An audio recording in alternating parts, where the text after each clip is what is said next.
The lawyer's office smelled like old leather and expensive cologne. I sat in a burgundy chair that had probably cost more than my car, my hands folded in my lap, trying to look composed. Trying to look like a woman who belonged in a place like this. My mother-in-law had been dead for 3 days. Across the mahogany desk, Richard Chin, her attorney for 30 years, shuffled papers with the careful precision of a man who'd delivered bad news to families 1,000 times before. My husband, David, sat beside me, his knee bouncing with nervous energy. On his other side, his sister Michelle perched on the edge of her chair, designer handbag clutched in her lap like a shield. "Thank you all for coming," Mr. Chin said, his voice soft and measured. "I know this is a difficult time." Margaret was very clear about her wishes, and she wanted me to read her will to you personally. I'd loved Margaret Chin. Loved her in a way I'd never loved my own mother, if I'm being honest. She'd welcomed me into their family 8 years ago when David and I got married, folding me into Sunday dinners and holiday traditions like I'd always belonged there. When my own parents had barely shown up to the wedding, Margaret had held my hand and whispered, "You're my daughter now too." But these last 2 years had been different. These last 2 years David had been different. Mr. Chin cleared his throat and began reading. The legal language washed over me, whereas and herein and party of the first part. Michelle inherited the vacation house in Lake Tahoe and half of Margaret's investment portfolio. David got the other half of the portfolio and Margaret's extensive art collection. "And to my daughter-in-law, Sarah Chin," Mr. Chin continued, and I sat up straighter. "I leave the family estate at 1847 Willow Creek Road, including all property, furnishings, and the controlling interest in Chin Family Imports, valued at approximately $8 million. The room went silent. Michelle's mouth fell open. David's hand gripped the armrest so hard his knuckles went white. I couldn't breathe. "I'm sorry," Michelle said, her voice sharp. "Did you just say Sarah gets the house and the business?" "There's a condition," Mr. Chin said, and something in his tone made my stomach drop. He looked at me directly, his gray eyes serious. "Mrs. Chin, you will inherit everything I just mentioned, but only if you remain married to David Chin for 1 additional year from the date of Margaret's death. If you divorce or separate during that time, the estate and business will be divided equally between David and Michelle." I heard the words, but they didn't make sense. Stay married for 1 more year. Margaret knew. Somehow she'd known. "This is insane," David said, his voice rising. "My mother left her entire estate to my wife with conditions about our marriage? That's manipulation." "It's what your mother wanted," Mr. Chin said calmly. She was very clear about her reasoning, though she didn't share it with me in detail. She had the right to leave her property to whomever she chose. Michelle was staring at me like I'd personally murdered her mother. "You did this. You manipulated her somehow. Made her think." "I didn't know," I said, finding my voice finally. Came out smaller than I intended. "I had no idea. But that wasn't entirely true. I'd known Margaret had been watching us more carefully these past months. Asking me questions when David wasn't around. Showing up at the house unexpectedly. Looking at me with those sad knowing eyes that saw too much. She'd known her son had broken me. And this was her final gift or her final test. Let me back up because you need to understand how we got here. My name is Sarah Chin, though I was Sarah Morrison before I married into a family that had more money than I'd ever imagined existing. I grew up in a small town in Oregon, daughter of a mechanic and a part-time bookkeeper. We weren't poor, but we weren't comfortable either. I worked my way through state college, graduated with a business degree, and moved to San Francisco with $700 and a dream of making something of myself.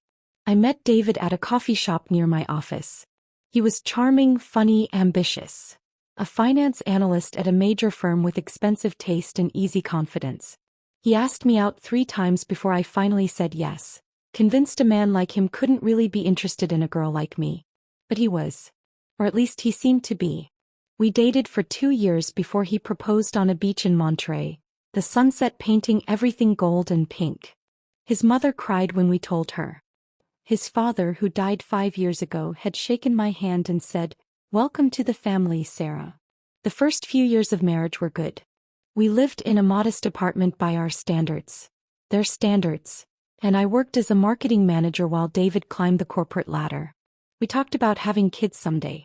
About building a life together. About growing old and sitting on a porch somewhere holding hands. Then David made partner at his firm 3 years ago. The money changed things. Or maybe it just revealed things that had always been there, hidden beneath the surface. He started working later. Coming home after I was already asleep. Missing dinners, missing anniversaries, missing the small moments that make up a marriage. When I complained, he'd say I didn't understand the pressure he was under, the responsibility. When I asked him to spend more time with me, he'd buy me something expensive, jewelry, designer clothes, a new car, like love could be purchased at a boutique. And then, about 2 years ago, I found the first text message. It was an accident. His phone was on the kitchen counter and a notification popped up. Last night was amazing. When can I see you again? From a contact saved as J. Williams' client. When I confronted him, David said it was a misunderstanding. A coworker playing a prank. Nothing serious. And like a fool I believed him. But there were other signs. Lipstick on his collar that wasn't my shade. Hotel charges on credit cards he thought I didn't see. The smell of perfume that wasn't mine clinging to his suits. I didn't have proof, not really. Just a growing certainty in my gut that the man I'd married had stopped being faithful. Had maybe never been faithful at all. 6 months ago I'd finally worked up the courage to say the word out loud. Divorce. I'd said it to Margaret over tea in her sunroom, surrounded by her orchids and the soft afternoon light. I think David is having an affair, I told her, my voice shaking. I think he's been having affairs. And I can't keep pretending everything is fine. Margaret had held my hand across the table, her grip surprisingly strong for a 72-year-old woman. I know, sweetheart, she'd said. I've known for a while. You have. A mother always knows when her child is making mistakes. Even terrible ones. She'd squeezed my hand tighter. What are you going to do? I think I need to leave him. I think I need to leave before I lose myself completely. She'd nodded slowly. And what's stopping you? That was the question, wasn't it?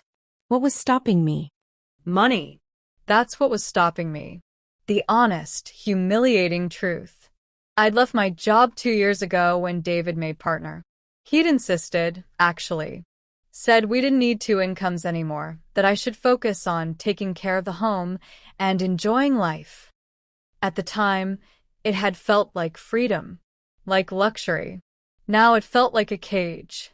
Without my own income, without my own savings, everything had gone into joint accounts that David controlled. I had nothing. The prenup his family had insisted on before our wedding meant I'd walk away with almost nothing in a divorce. Maybe enough for first and last month's rent on a studio apartment. Maybe. How do you leave a marriage when leaving means losing everything? When staying means keeping the beautiful house, the comfortable life, the illusion of stability. Margaret had seen it in my face that day over tea. The trapped, desperate look of a woman who'd realized too late that financial dependence was just another word for powerless. Give me some time, she'd said. Let me think about this. 3 weeks later, Margaret was diagnosed with stage 4 pancreatic cancer. 6 weeks after that, she was in hospice. And now, 3 days after her death, I was sitting in a lawyer's office learning that she'd found a way to save me after all. The drive home from the lawyer's office was silent. David gripped the steering wheel, his jaw clenched so tight I could see the muscle twitching. Michelle had left in her own car, barely looking at me, her anger radiating like heat.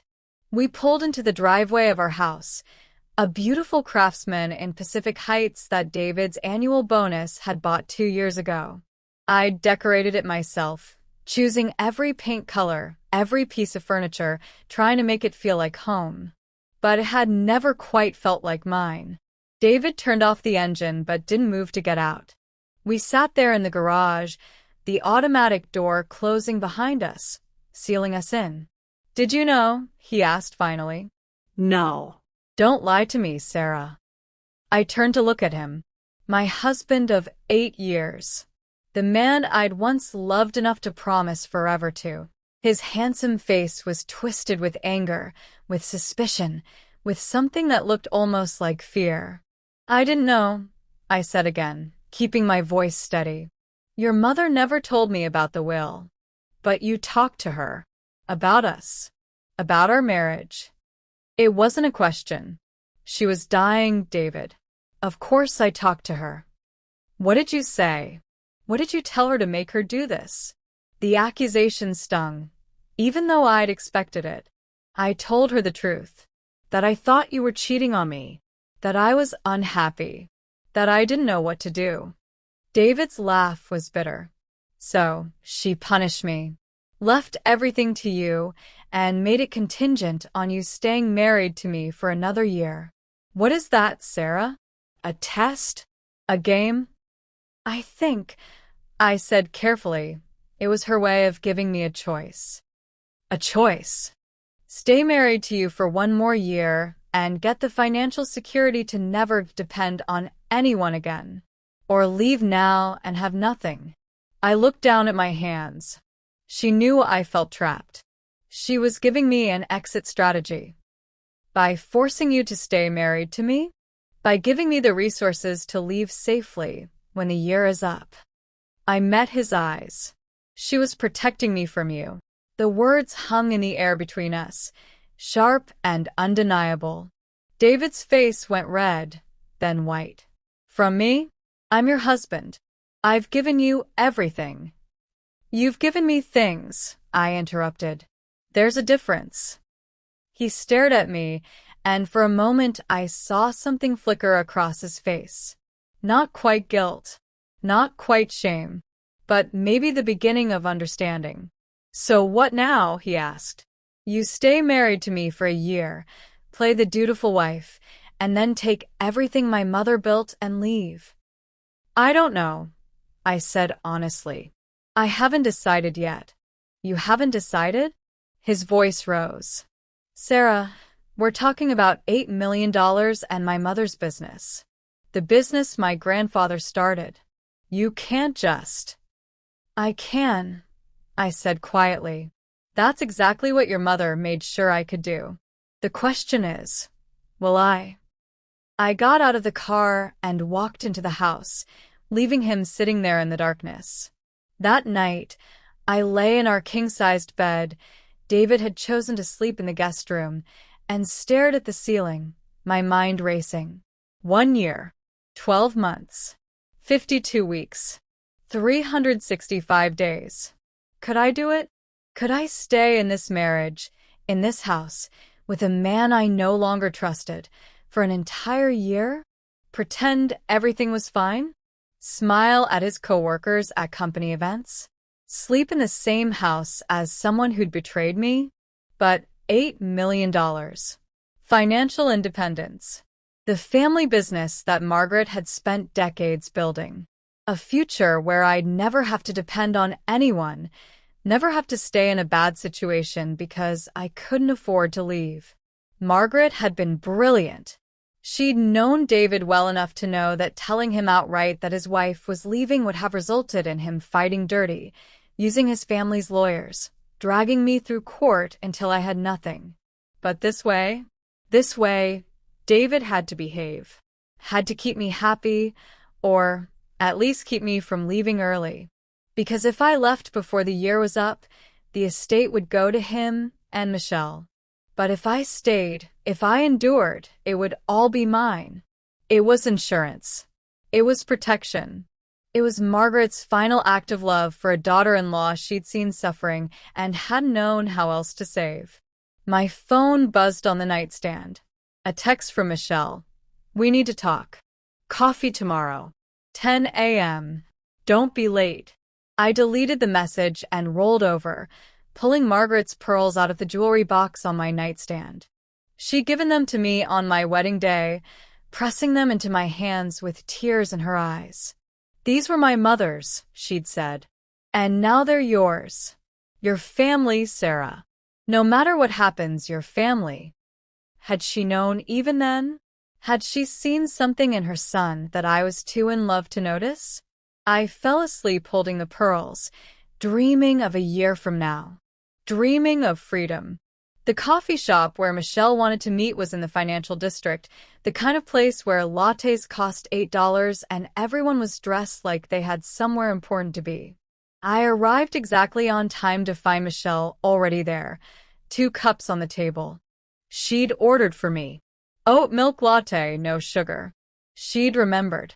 "Sit," she said, and it wasn't a request. I sat. Michelle Chen was 5 years older than David, unmarried by choice, and a corporate attorney who scared opposing counsel just by walking into a room. She'd always been cordial to me, but never warm. We were family by marriage, not by choice. "Let's not pretend this is a friendly catch-up," Michelle said, stirring her espresso.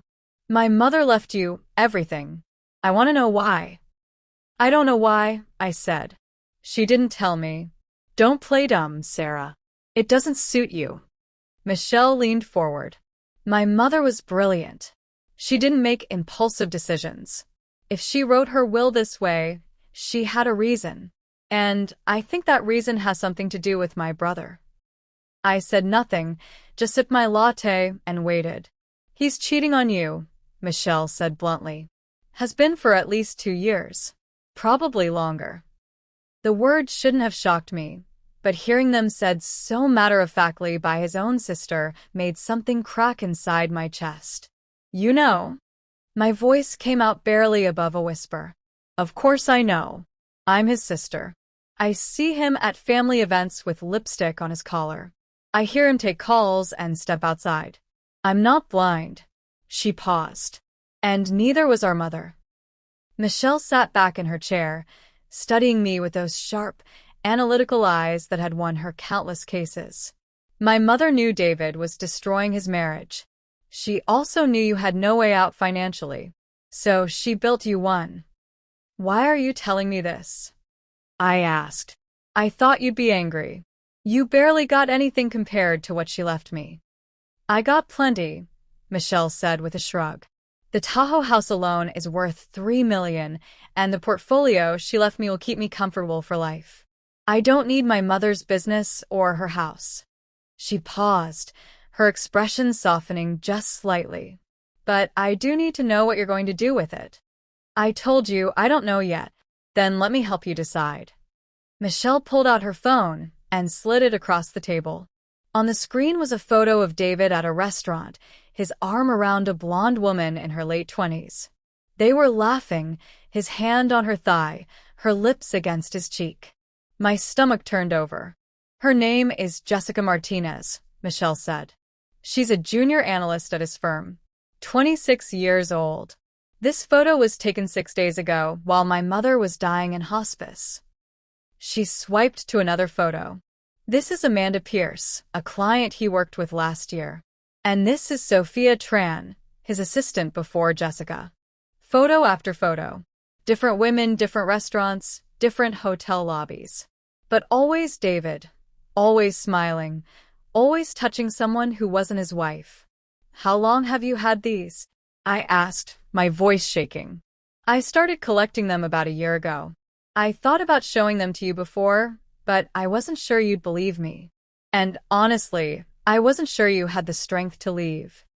Michelle took her phone back. "But my mother clearly thought you did. She gave you an escape route.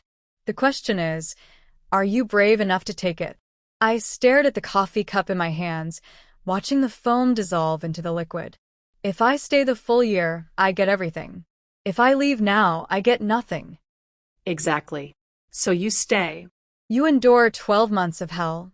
You smile through it, and then you walk away with enough money to never be at any man's mercy again." Michelle's voice was firm, almost commanding. "That's what my mother wanted for you. That's what I want for you too. You want me to divorce your brother?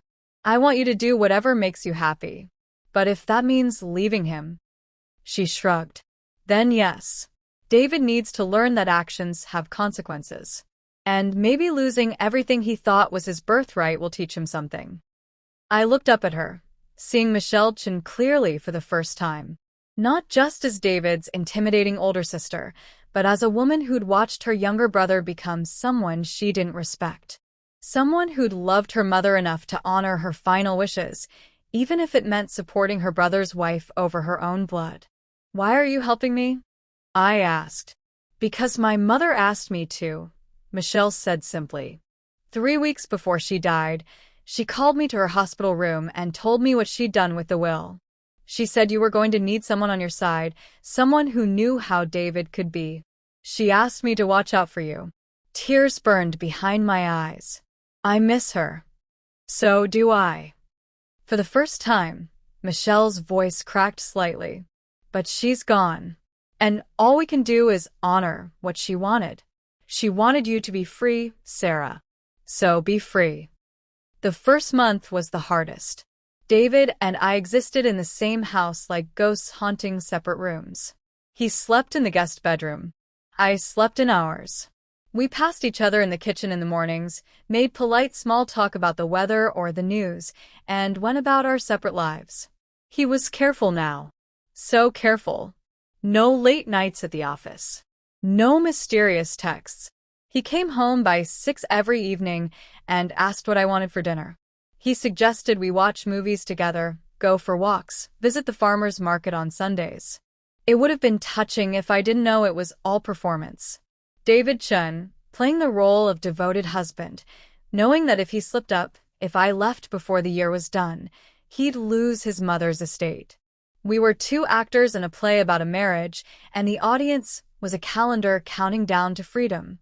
The business side of the inheritance was complicated. Chun Family Imports had been Margaret's passion project, a high-end import company specializing in Asian textiles, ceramics, and art. She'd built it from nothing 40 years ago, when she'd first immigrated from Taiwan with David's father. The company attorney, a kind woman named Linda Wu, met with me to discuss the transition. Margaret prepared extensively for this, Linda explained, spreading papers across her conference table. She knew you didn't have business experience, so she set up a structure that protects both you and the company. You'll have controlling interest, but day-to-day operations will continue to be handled by the management team she put in place.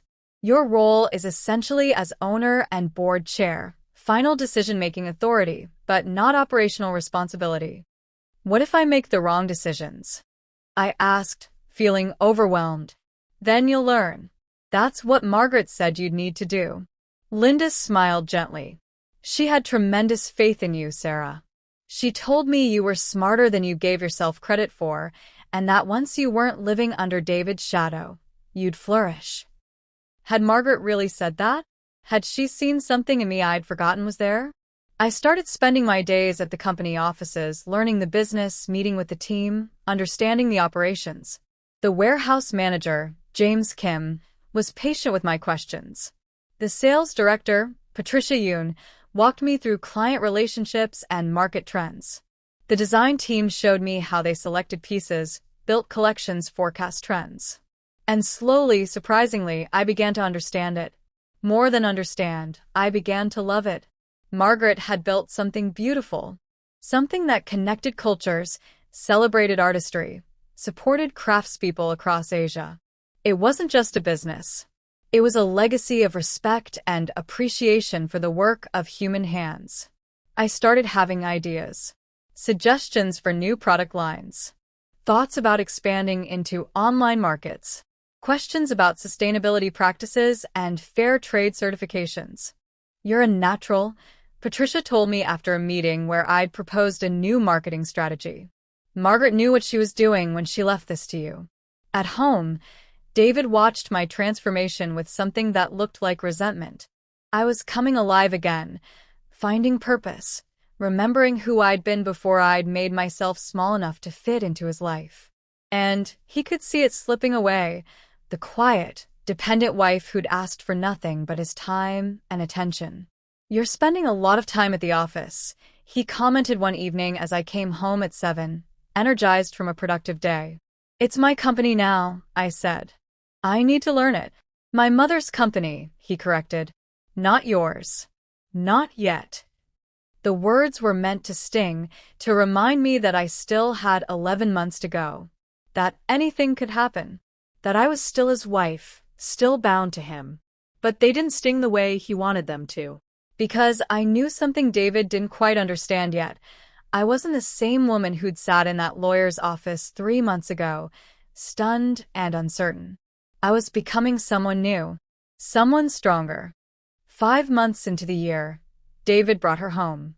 I was in the kitchen making tea when I heard his car pull up. Then voices, his and a woman's, laughing. The front door opened, and David walked in with Jessica Martinez on his arm. She was younger in person than in the photos Michelle had shown me.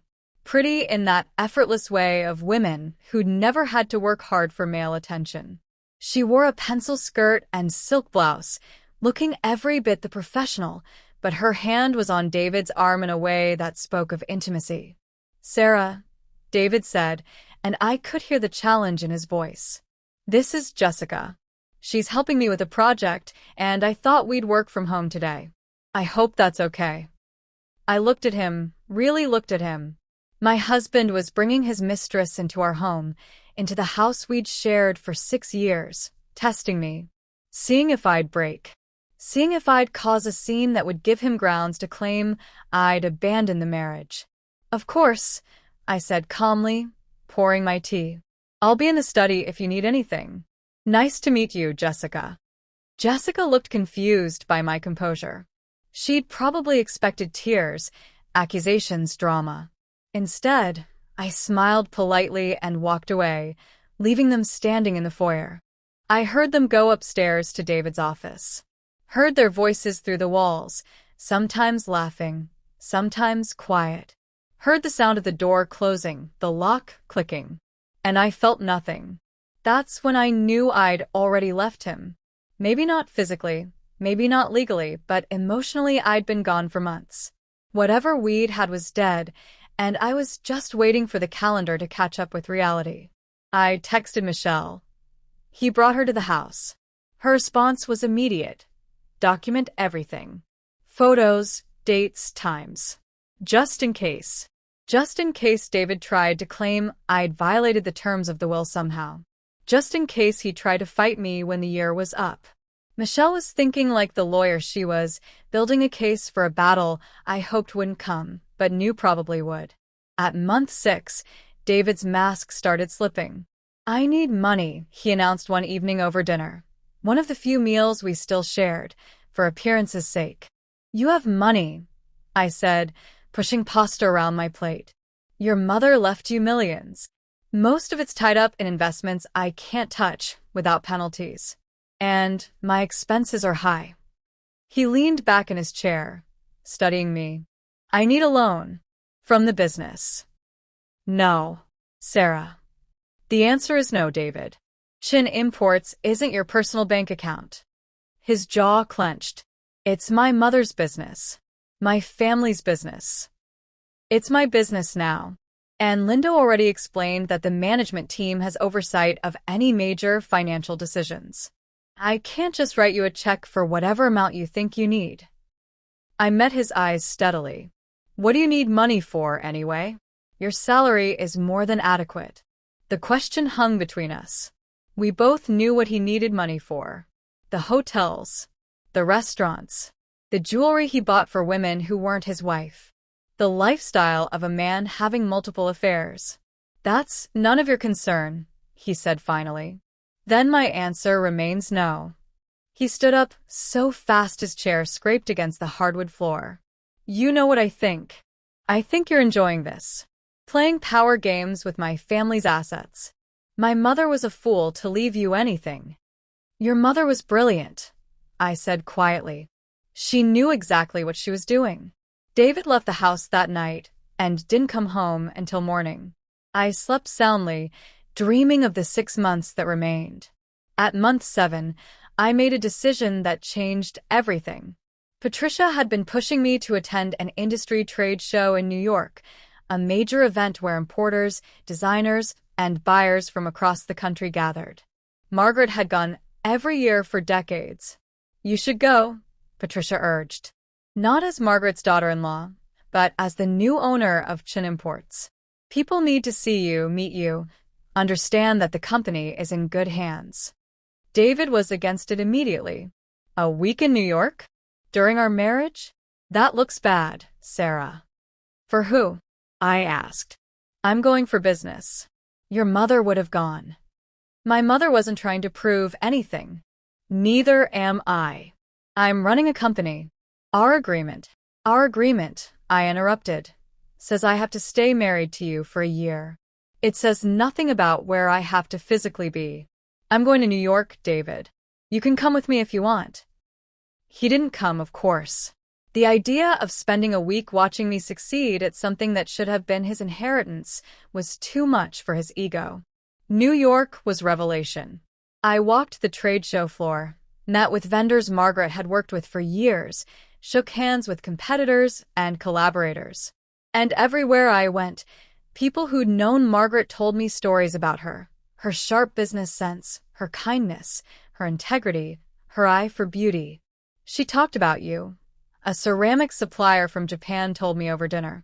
The last time I saw her, maybe 8 months before she got sick. She said she was proud of her daughter-in-law. Said you had a good heart and a better brain than you'd been allowed to use. The words made me cry right there in the restaurant. On the 4th day, I met Thomas Wright. He was a textile designer from Seattle, mid-40s, with kind eyes and an easy smile. We ended up at the same vendor booth, both admiring the same collection of hand-woven silk scarves. We started talking about color theory, about craftsmanship, about the dyeing art of traditional techniques. Coffee, he asked when the booth closed for the day. Coffee turned into dinner. Dinner turned into walking through Manhattan at night, talking about our lives, our work, our dreams. He told me about his divorce 3 years ago, about rebuilding his business from scratch, about learning to trust himself again. I told him about Margaret, about the will, about the year I was serving in a marriage that had died long before my mother-in-law had. 6 more months, he said as we stood outside my hotel. And then what? Then freedom, I said. Then I figure out who Sarah Chen really is when she's not pretending to be someone's wife. I'd like to meet her, Thomas said. When she's ready. He didn't kiss me, didn't ask for my number. Just smiled and walked away into the New York night, leaving me standing there feeling something I hadn't felt in years. Possibility. I came home from New York different, stronger, clearer. David sensed it immediately. You seem happy, he said, and it sounded like an accusation. I am, I said simply. The business is going well? Very well. We signed 3 new vendors and secured distribution agreements that will increase our revenue by at least 20% next quarter. I watched his face carefully. Watched him process the fact that I wasn't just maintaining his mother's legacy, I was growing it, building it into something even bigger than Margaret had imagined. That's great, he said, but his voice was flat. Really great. 5 months left. 150 days. I could do anything for 150 days. At month 8, David made his move. I came home from the office to find him in the living room with a man I didn't recognize. They were sitting on the sofa, documents spread across the coffee table, speaking in low voices that stopped the moment I walked in. Sarah. David stood, his smile too bright, too forced. This is Gerald Hartman. He's a business consultant. Gerald stood and extended his hand. He was in his 60s, wearing an expensive suit, with calculating eyes that assessed me in seconds. Mrs. Chen. Pleasure. What's this about? I asked, not taking off my coat. I've been reviewing Chen Imports' financials, Gerald said smoothly. David is concerned about some of the decisions being made. As a stakeholder in his mother's estate, he has the right to ensure the business is being properly managed. My blood went cold. I'm managing it fine. Revenue is up. We're expanding. Yes, but expansion requires capital, David interrupted. And some of your decisions, the new vendor agreements, the online platform development, the marketing budget, they're risky. What if they don't pan out? All business involves risk, I said carefully. But it's not your business yet, David said, and there it was. The threat I'd been waiting for. Not for 4 more months. And if something happens to the company's value in that time, If your decisions damage what my mother built, that affects the entire estate. What are you saying? Gerald cleared his throat. What David is suggesting is that perhaps you should have a co-manager for the remainder of the inheritance period. Someone with more experience, who could provide oversight. Absolutely not. I looked at David. This is your play? You're trying to take control of the company before I officially inherit it. I'm trying to protect my mother's legacy, David said, but his eyes were cold. Something you seem to be gambling with. I've increased the company's value by 15% in 8 months. Every decision I've made has been reviewed by the management team and our attorneys. There's nothing reckless about what I'm doing. Then you won't mind having oversight. The will doesn't give you the right to impose oversight. Actually, Gerald said, pulling out a document, there's a clause that allows for estate review if there's concern about asset mismanagement. David is invoking that clause. I snatched the paper from his hands and read it.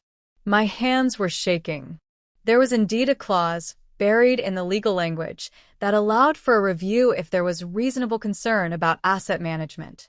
This is ridiculous, I said. Linda would have told me if I was doing anything wrong. Linda works for the estate, David said. But I've hired my own counsel. Gerald has reviewed everything, and he agrees that your decisions warrant scrutiny. I looked at Gerald.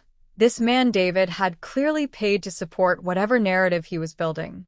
And let me guess, your recommendation is that David should have more control? My recommendation is that someone with proven business experience should provide guidance during this transition period. I'll call Linda, I said, pulling out my phone. She's already been notified, David said. We filed the review request this afternoon. He'd ambushed me. Carefully, deliberately, he'd set this up while I was at work, building his case, preparing his attack. Because he couldn't stand watching me succeed. Couldn't stomach the idea that his mother had chosen me over him. For months, I said quietly, meeting David's eyes. You couldn't even wait 4 more months before trying to sabotage me. I'm not sabotaging you. I'm protecting what's mine. It's not yours. It never was. Your mother made sure of that. His face flushed with anger. She was manipulated. By you. You made a dying woman believe I didn't deserve my own family's business. No, I said, my voice steady, even though I was shaking inside. You did that all by yourself. Every time you cheated. Every time you lied. Every time you treated your marriage like it meant nothing. Your mother saw exactly who you were, David. And she chose me anyway. The courtroom was smaller than I'd expected. Pale wood paneling, fluorescent lights, a handful of benches for observers. David sat on one side with his attorney, a severe-looking man named Charles Brennan, who'd made a career out of estate litigation. I sat on the other side with Linda, Michelle beside me for moral support. David wouldn't look at me. He sat rigid in his chair, his jaw clenched, staring straight ahead. He looked thinner than he had a month ago, shadows under his eyes. The pressure was eating him alive. Good, I thought, and felt no guilt for it. Judge Patricia Morrison entered, and we all stood. She was in her 60s, with steel-gray hair and reading glasses perched on her nose. She'd been reviewing our case for 2 weeks, and her expression gave nothing away. Please be seated, she said, settling behind the bench. We're here today to review David Chen's petition for estate oversight regarding Chen family imports. I've reviewed all submitted materials. Mr. Brennan, you may begin.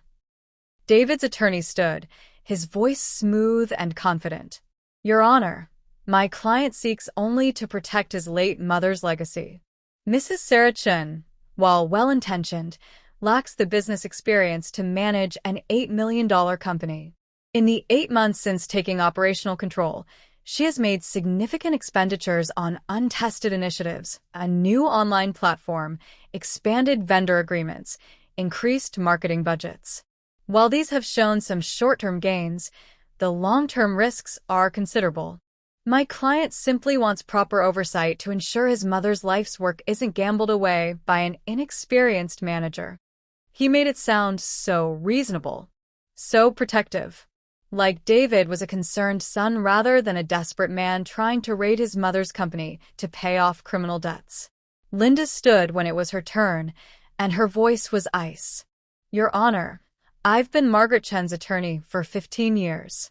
I helped her draft this will, and I can tell you with absolute certainty, Margaret knew exactly what she was doing when she left controlling interest of her company to her daughter-in-law. She pulled out a document. This is a letter Margaret wrote to me 6 weeks before her death, specifically anticipating that David might challenge Sarah's management. With the court's permission, I'd like to read a portion. Judge Morrison nodded. Proceed. Linda's voice filled the courtroom. I know my son may fight this decision. David has always believed the business should be his by right of blood. But blood doesn't make you worthy of leadership.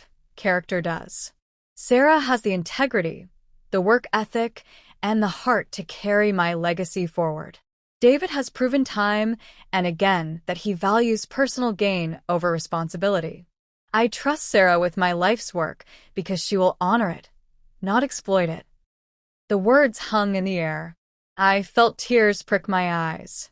Margaret's voice, clear and certain, even from beyond the grave. David's attorney objected. Your Honor, this is hearsay.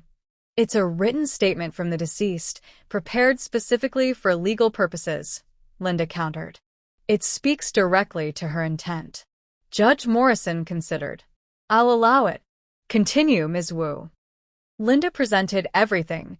The financial reports showing 15% revenue growth, testimonials from the management team about my leadership, vendor agreements that had strengthened the company's market position.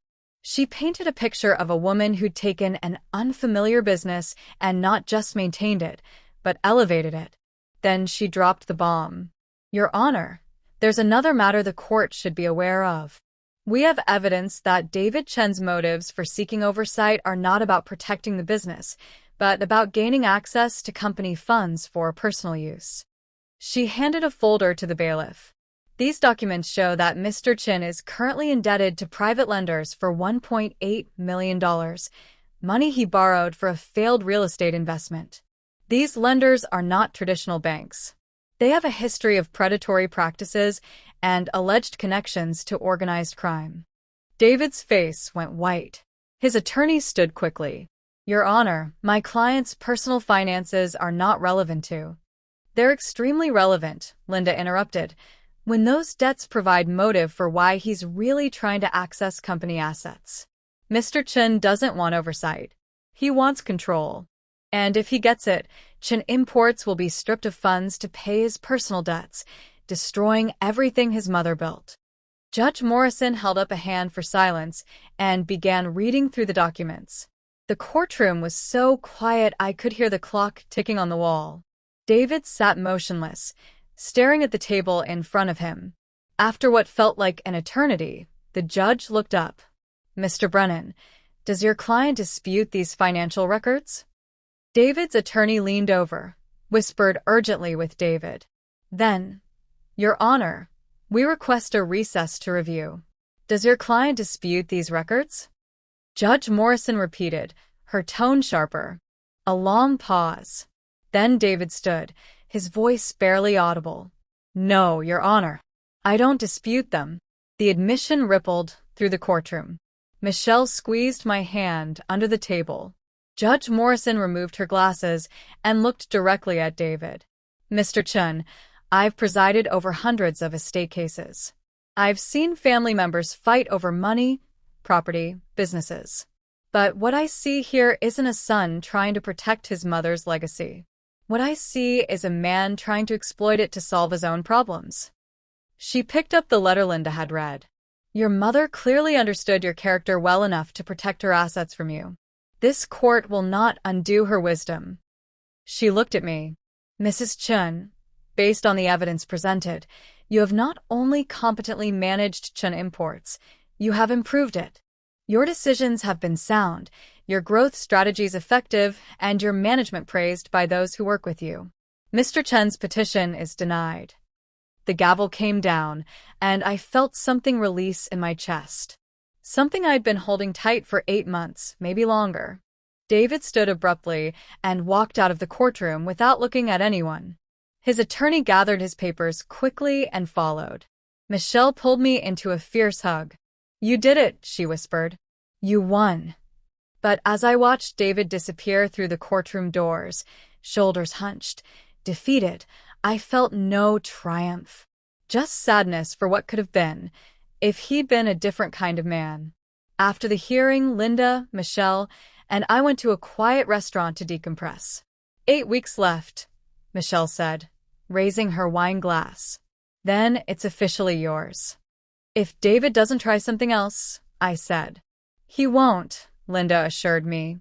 "The court ruling makes it clear any further attempts to interfere will be viewed as harassment. And honestly, I think David knows he's lost." "What about his debts?" I asked. "Those people he owes money to." "Not your problem," Michelle said firmly. "David made those choices. He can face those consequences." But it didn't feel that simple. He was still my husband, at least on paper. If something happened to him in the next 2 months, "I need to ask you both something," I said carefully. "If I divorce David before the year is up, I lose everything, right?" "Yes," Linda said. "The will is very clear. You must remain married for the full 12 months. But what if he divorces me?" Both women looked at me sharply. "The will says I have to stay married to him," I continued. "It doesn't say he has to stay married to me. What if he files for divorce?" Linda set down her fork slowly.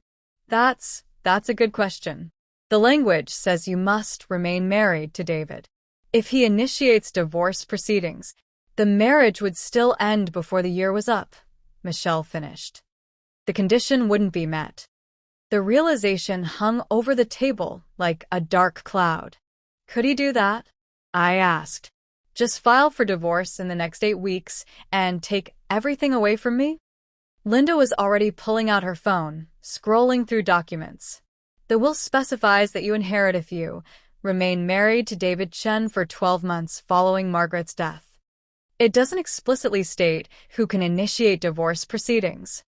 "But surely Margaret considered that possibility," Michelle said. "She was too smart to leave that loophole." "Was she?" I felt panic rising in my chest. Or did she just assume David wouldn't sabotage himself? That he'd want to keep the marriage intact to at least have a chance of convincing me to share the inheritance? Linda was quiet for a long moment, reading through her phone. Then she looked up, her expression grim. "There's precedent for this. A case in Illinois where a conditional inheritance was invalidated because the beneficiary's spouse filed for divorce before the time requirement was met. The court ruled that remaining married meant the marriage had to survive the full term, regardless of who ended it. So David could file for divorce tomorrow, and I'd lose everything?" My voice was shaking now. "Theoretically, yes." Linda set her phone down. "Though it would be an incredibly destructive move. He'd be ensuring neither of you got the full inheritance out of pure spite." "You don't know how vindictive my brother can be when he's cornered," Michelle said quietly. "If he thinks he's going to lose anyway, he might burn it all down just to hurt Sarah." "We need to talk to him," I said. "Before he does something desperate." "Absolutely not," Linda said firmly. "Right now, David is on the defensive. If you approach him, you might give him ideas he hasn't thought of yet." But I was already standing, grabbing my purse. 8 weeks, Linda. I've survived 10 months of this marriage. I'm not losing Margaret's legacy because I was too afraid to have a conversation. I found David at his office. It was past 8 p.m., but his light was still on. Through the glass walls, I could see him sitting at his desk, staring at his computer screen. He looked exhausted, defeated. I knocked on the doorframe, and he looked up, surprise flickering across his face. "Sarah, what are you doing here?" "We need to talk." "I think our lawyers have done enough talking for both of us. This isn't about lawyers." I stepped into his office and closed the door. "David, how bad is it?" "The debt." His jaw tightened. "I don't want to discuss this with you. I'm still your wife. For 8 more weeks, anyway." I sat down across from him. Talk to me, please. For a long moment, I thought he'd refuse. Then something in him crumpled, and he put his head in his hands. It's bad, he said, his voice muffled. It's really bad, Sarah. They're calling 3 times a day now, making threats. I don't know what to do. Despite everything, despite all the hurt and betrayal, I felt a pang of sympathy. The real estate deal in Nevada was supposed to triple my investment. My partner assured me it was a sure thing. I borrowed the money thinking I'd pay it back in 6 months with massive returns. He laughed bitterly. Instead, the whole project collapsed. My partner disappeared with whatever capital was left, and I'm on the hook for everything. Why didn't you just ask your mother for help before she got sick? Because she would have lectured me, would have told me I was reckless and irresponsible, would have made me feel like a child. He looked up at me, his eyes red. I wanted to prove I could be successful on my own, that I didn't need her money or her business or her approval. And instead, I proved her right about everything. The admission hung between us. This was maybe the most honest David had been with me in years. The hearing today, I said carefully. When you lost. I know what you're thinking, David interrupted. That I'll file for divorce out of spite. Destroy your inheritance, because if I can't have it, no one should. My silence confirmed it. David leaned back in his chair, studying me. That's what you think of me?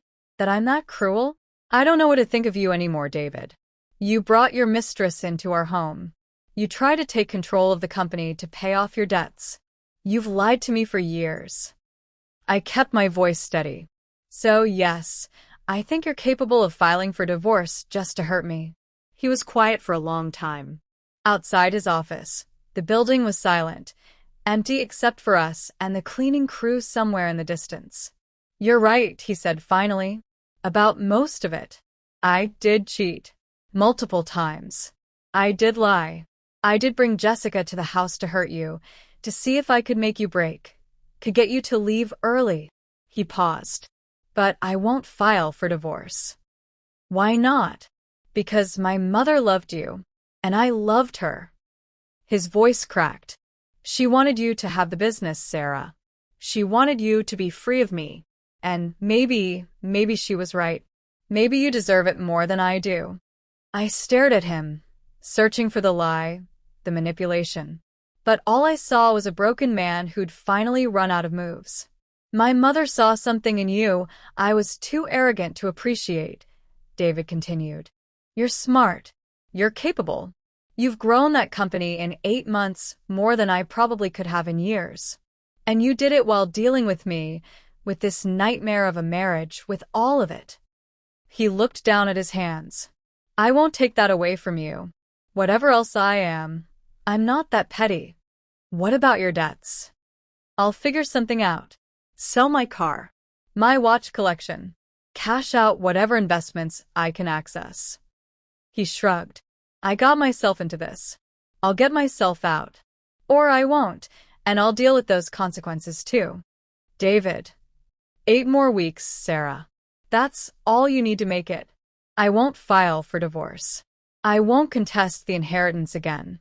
I'll stay out of your way, and when the year is up, we can both move on with our lives. He met my eyes. That's the last thing I can do for my mother. Honor her wishes, even if it kills my pride. I left his office, not knowing whether to believe him or not. But what choice did I have? I couldn't force him to sign anything, couldn't legally bind him to a promise. I just had to trust that somewhere beneath the lies and the affairs and the terrible decisions, there was still a shred of the man I'd once married. The man his mother had believed could still do the right thing, even if it was the last thing. 7 weeks to go. I threw myself into work, into the business, into building something that would honor Margaret's legacy. I launched the online platform, which exceeded our first-month projections by 30%.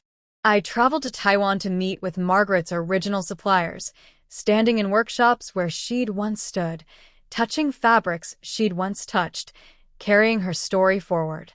The management team threw me a small party when the quarterly reports came in. 23% growth, the strongest numbers Chin Imports had seen in 5 years. Margaret would be so proud, Patricia said, hugging me tight. You've not just maintained what she built. You've elevated it. At home, David and I continued our separate existences. He slept in the guest room. I slept in ours. We crossed paths maybe once a day, exchanged brief pleasantries, and went our separate ways. He stopped bringing Jessica around, stopped going out at night. He was selling off assets, I noticed. His Mercedes was replaced with a modest sedan. The expensive watch he'd always worn was gone. He was trying to fix his mess, trying to survive it. Michelle kept me updated on his situation. He's negotiated a payment plan with the lenders, sold his stake in some investments. He's still going to be paying this off for years, but at least they've stopped threatening him. That's good, I said and meant it. Despite everything, I didn't want anything terrible to happen to David. I just wanted to be free of him. 6 weeks became 4. 4 became 2. Thomas Wright called me on a Tuesday evening. We'd stayed in touch since New York, carefully, appropriately. Just occasional texts, brief phone calls about work, about life. Nothing that crossed any lines while I was still married. How are you holding up? He asked. 2 weeks left, I said, standing in Margaret's study, my study now, looking at photos of her throughout her life. I can see the finish line. And then what? Then I file for divorce. Then I officially inherit everything. Then I figure out who I am when I'm not someone's wife. I'd still like to meet her, Thomas said quietly. That version of you. When you're ready. I think I'd like that too. The night before my 1-year anniversary, I couldn't sleep. I lay in bed, staring at the ceiling, counting down the hours. At midnight, I'd be free. Legally free. The inheritance would be mine. The company would be mine. My life would be mine. At 11 p.m., I got up and walked through the house. Our house, though it had stopped feeling like ours months ago. I walked through rooms filled with furniture we'd picked out together, photos from trips we'd taken, remnants of a life that had looked perfect from the outside but had been rotting from within. I found David in the kitchen, sitting at the table with a glass of whiskey. Couldn't sleep either? He asked. No. He poured me a glass and slid it across the table. I sat down across from him, and we drank in silence. I'm sorry, he said finally, for all of it. The cheating, the lying, the way I treated you. You deserved better. Yes, I did. My mother knew, he continued. She tried to talk to me, tried to get me to fix things before it was too late. But I was arrogant. Thought I could have it all. The marriage, the affairs, the business, the money. Thought there would never be consequences. He finished his whiskey.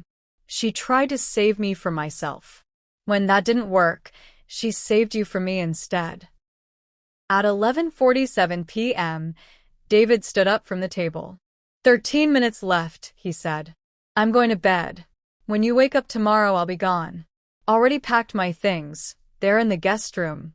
I'll stay at a hotel until we finalize the divorce. David. Don't, he said gently. Don't make this harder than it already is. You won, Sarah. You deserve to win.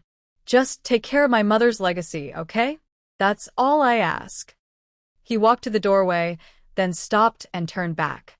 For what it's worth, I did love you once. Before I ruined everything. I hope you know that. Then he was gone, his footsteps fading up the stairs. I sat alone in the kitchen, watching the clock. 11:52, 11:56, 11:59. When midnight struck, I felt it like a physical release. The invisible chain that had bound me to this marriage for 12 long months finally snapped. I was free. I walked upstairs to Margaret's bedroom. The one I'd never entered since she died. The one David had left untouched out of respect or guilt or both. I opened the door and turned on the light. Everything was exactly as she'd left it. Her reading glasses on the nightstand. her favorite cardigan draped over the chair, her jewelry box on the dresser, filled with pieces she'd collected over a lifetime. I sat on her bed and opened the top drawer of her nightstand. Inside was an envelope with my name on it in her elegant handwriting. With shaking hands, I opened it. My dearest Sarah, if you're reading this, you made it through the year. I'm so proud of you. I know you probably have questions. Why did I structure the inheritance this way? Why force you to stay in an unhappy marriage? Why not just leave you everything outright? The truth is, I wanted to give you both a chance. David, a chance to become the man I raised him to be, to see what he was losing and fight to keep it, to choose his marriage over his ego. And you, my dear, a chance to become who you were always meant to be. Not David's wife, not someone's daughter-in-law, just Sarah, strong and capable and free. I knew David was unfaithful. A mother always knows. I also knew you felt trapped, unable to leave because you'd made yourself dependent on him financially. That was partly my fault. I raised a son who believed money meant power, and you suffered for it. This year was my gift to you. 12 months to learn my business, to discover your own strength, to realize you didn't need David or anyone else to survive. And at the end of it, enough resources to never be trapped again. I hope you'll keep the company running. You have good instincts, Sarah. Trust them. The team will support you. They already love you. I made sure of it before I left. As for David, I hope he learned something from this year. I hope losing you taught him what I never could, that people aren't possessions and love isn't something you can take for granted. But if he didn't learn, that's not your burden to carry. Live your life, my dear girl. Fall in love again when you're ready. Build something beautiful. Be happy. That's all I ever wanted for you. You are the daughter I always wished I'd had. With all my love, Margaret. I read the letter 3 times, tears streaming down my face. Margaret had known, had planned everything, had given me exactly what I needed, exactly when I needed it. I lay back on her bed, clutching the letter to my chest, and cried until there were no tears left. Cried for Margaret, for my marriage, for the woman I'd been a year ago who'd felt so powerless and small. And then I cried for joy, for freedom, for the future spreading out before me like an open road. I woke up in Margaret's bed as sunrise painted the walls gold. For a moment, I was disoriented. Then I remembered it was over. The year was done. I was free. I got up and walked through the house. David's things were gone from the guest room, just as he'd promised. The house felt different already. Quieter. Lighter. Mine. I made coffee and sat in the kitchen, watching the morning light filter through the windows, and called Linda. "It's done," I said when she answered. "The full year. I made it." "Congratulations, Sarah," Linda said warmly. "How do you feel?" "Like I can breathe again." David already contacted my office this morning. He's not contesting anything. Divorce papers will be drawn up this week. He's requesting an amicable split. No fighting, no drama. Just a clean break. "Good," I said. And I meant it. The next few weeks were a blur of paperwork and transitions. The divorce moved quickly since David cooperated with everything. He signed away any claim to the house, the business, everything Margaret had left me. In return, I didn't ask for spousal support or any portion of his remaining assets. We met once to sign the final papers in Linda's office, both of us on opposite sides of the conference table. "The house is officially yours," David said as we stood to leave. "I'll have the last of my things out by Friday." "Keep the art collection your mother left you," I said. "You should have something of hers." He looked surprised. "Sarah, I mean it. She wanted you to have those pieces. Don't sell them to pay your debts. Keep them. Remember her." His eyes were wet. "Thank you." We stood there awkwardly for a moment, two people who'd once promised forever, now saying goodbye. "I hope you find happiness," I said. "Real happiness, David. The kind that doesn't come from money or status or proving something to someone. I hope you find it too, he said. Actually, I think you already have. You look different. Lighter. I am lighter, I said. I'm free. 3 months after the divorce was finalized, I flew to Seattle. Thomas met me at the airport, holding a bouquet of wildflowers and wearing a nervous smile. We talked almost every day since my inheritance became official, but this was the first time we'd seen each other since New York. Hi, he said, and I couldn't help but laugh at how simple the word was after months of anticipation. Hi yourself. He took me to dinner at a quiet restaurant overlooking Puget Sound. We talked about everything and nothing, his latest design projects, my plans for expanding Chin imports, our families, our dreams, our fears. I'm scared, I admitted over dessert. Scared of doing this again. Of trusting someone. Of losing myself. Then don't lose yourself, Thomas said simply. Keep being exactly who you are, this strong, brilliant, independent woman.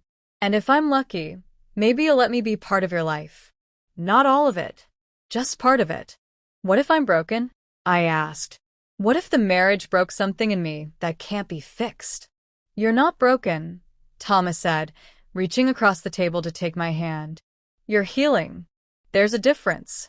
And healing people are the bravest people I know.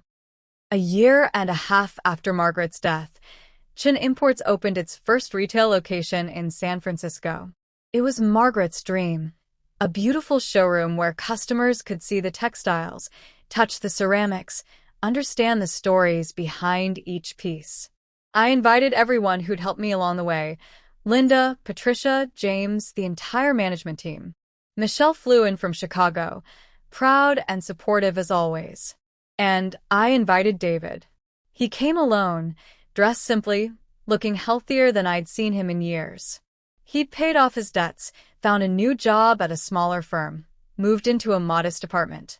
He was rebuilding his life, slowly and carefully. Mom would love this, he said, walking through the showroom, running his hand along a silk tapestry from one of Margaret's original suppliers. Everything about it. I hope so, I said. I know so. He turned to me.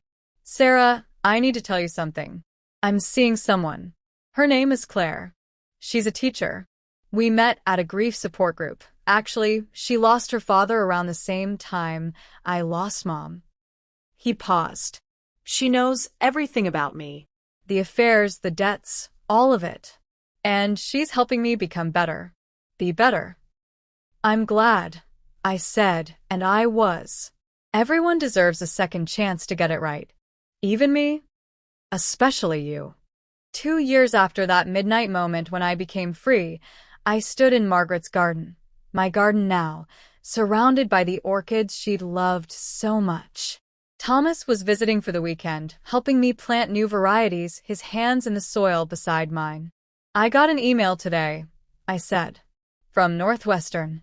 They want me to speak at their business school about women entrepreneurship and building companies. That's amazing, Thomas said. Are you going to do it? I think so. It's terrifying, but yes. I sat back on my heels, looking at the house, the garden, the life I'd built. 2 years ago, I couldn't imagine standing in front of people and talking about success. I didn't think I had anything worth saying. And now I know my story matters. Not because it's unique. Lots of women feel trapped in marriages or in lives they didn't choose. But because I found a way out. And maybe hearing that will help someone else find their way out too. Thomas smiled and kissed my forehead. Margaret would be proud. I hope so. That night, after Thomas went to bed, I sat in Margaret's study with a glass of wine and her letter, reading it again like I did every few months when I needed to remember how far I'd come. Live your life, my dear girl. Fall in love again when you're ready. Build something beautiful. Be happy. I'd done all of it. Was doing all of it. The company was thriving. I was falling in love, carefully and slowly, with a man who saw me as an equal. I was happy. Margaret had given me a gift more valuable than $8 million. She'd given me myself. Closing reflection. If you're listening to this story and you feel trapped in a marriage, in a job, in a life that doesn't fit anymore, I want you to know something. There is always a way forward. It might not be easy. It might take time. It might require patience and planning and more courage than you think you have. But you're stronger than you know. You are capable of more than you've been allowed to believe. For me, it took Margaret's wisdom and resources to find my way out. But even without those things, even without a mother-in-law who left me an inheritance, there would have been a way. It might have taken longer. It might have been harder. But I would have found it because the alternative, staying small, staying powerless, staying trapped, was no longer acceptable. 1 year can change everything. 12 months can transform who you are, what you believe about yourself, what you're capable of achieving. My mother-in-law's will said I had to stay married for 1 more year. What it really said was, I believe in you enough to give you time to believe in yourself. And in the end, that's exactly what happened. Would you have stayed? Would you have endured the year for financial freedom? Or would you have walked away immediately, even with nothing? I'd love to hear your thoughts in the comments. And if this story gave you hope, gave you courage, gave you even a small belief that change is possible, please share it. Someone else out there might need to hear it too. Thank you for listening to my story. And remember, you're never as trapped as you think you are. There's always a door. Sometimes you just need time to find it.